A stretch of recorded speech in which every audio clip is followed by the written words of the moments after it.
Abraham's life. Abraham's background.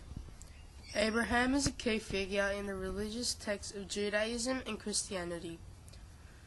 Originally, his name was Abraham, but was given the name Abraham at the covenant ceremony in Genesis 17.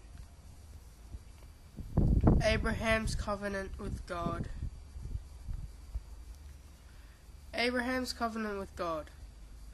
Genesis tells us how God establishes a covenant with Abraham, which is to be passed on to the future generations.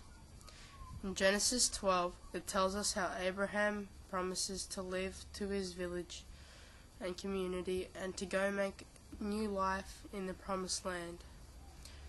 The Lord said to Abraham, "Go forth from your land and from your birthplace and from your father's house to the land I will show you. I will make you into a great nation, and I will bless you, and I will make your name great." In Genesis chapter 17, the promise is sealed when Abraham agrees that the sign of the covenant will appear. Abraham's journey to the promised land. Abraham's journey to the promised land. This is one of the most important parts of the covenant. This was when Abraham had gone and left his hometown to make new life in the promised land. His journey started from Ur to Haran. Him, his wife Sarah, and their nephew Lot went out on this journey together from Ur to go to the land of Canaan. But when they came to Haran, they settled there.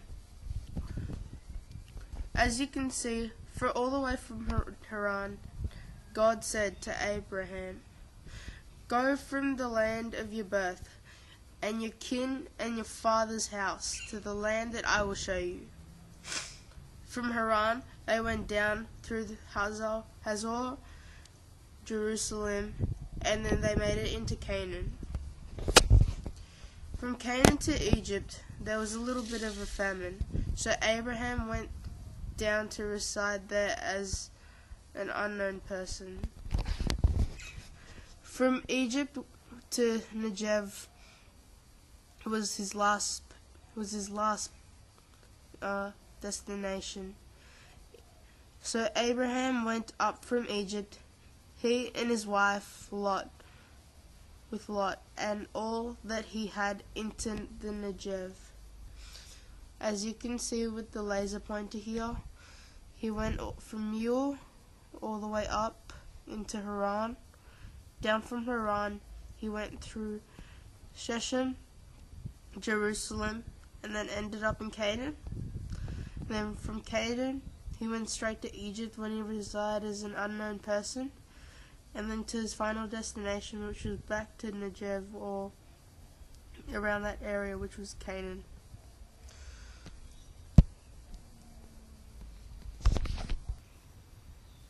Abraham's relationship with God. Abraham's relationship with God. According to the book of Genesis, Abraham's relationship with God was strong and everlasting. Abraham was obedient to God. He was even willing to sacrifice his own beloved son, Isaac, when God willed it. Abraham and God would do anything for each other. For example, in Genesis chapter 15, 1-6, when Abraham was old, he was concerned that the fact was he had no children.